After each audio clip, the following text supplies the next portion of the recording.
So Blow the Man Down, we wanted to tell something with sisters, and we wanted to tell something with a fishing town, because we both had connections with that. And the sea shanties were really in it from the very beginning. It was something that we always kind of saw as this like spiritual core. We also just listening to lots of sea shanties. So we kind of wanted it to help give it this like elevated tale feel. But the story is also really personal too.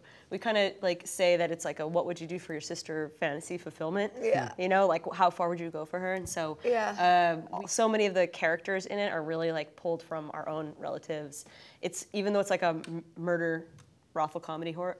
Wait, family-friendly murder brothel comedy thriller. Yeah. Seaside thriller. Seaside thriller. It's also very personal. How are we gonna make it look like it's like we found this movie in a bucket of fish guts?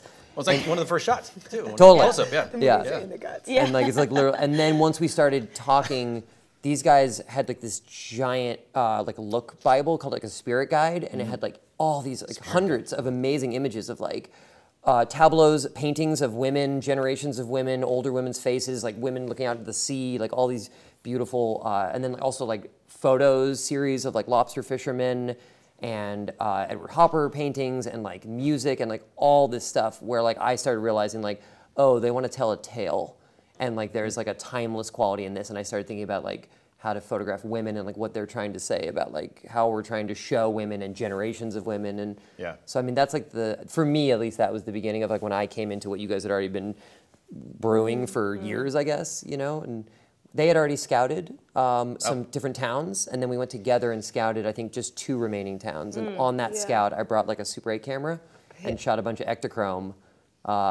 At the time, I also thought maybe we could shoot it on Super 8, but I remember How'd that go? Our producer Drew was like, he's just like, we can't shoot on Super 8. Like, we're not. Years ago, I used to do like tests in just the camera house, you know, like with lenses, and we even shot tests like that, and it wasn't that helpful. Like where it's hard to like describe what we're all trying to get at, but like so now when I do tests, like I try to make them really specific and like go to a place like a little movie. Like totally, that like looks like the movie or looks like the location with the same kind of lighting, and then like bring like key elements like you guys, like we knew that the movie's, she's gonna have a red beanie. Right. So we knew like this red beanie's a big deal. So like just me going out there and shooting, I had a friend wear a red beanie and she walked down the snowy road on these lenses. You start to get a feeling of like what we're talking about and like create a similar vocabulary, you know? Yeah, and like, this should be said because it's just like, it's like nobody was excited for us to like do that test, and I meant like nobody, like it's not like producers. You mean? Yeah, it's not like it's like a given or it's built into the budget. Like that was Todd being like, you guys really want to do this, really busting ass and making it happen. Go and getting the equipment and taking it out and getting the clothes and getting and these are a production designer and costume designer pulling while they're not getting paid. Like so, it just feels meaningful to be like, this was extracurricular. Yeah, you know what I mean? It's like Bridget's a color ninja. She's really good at palette.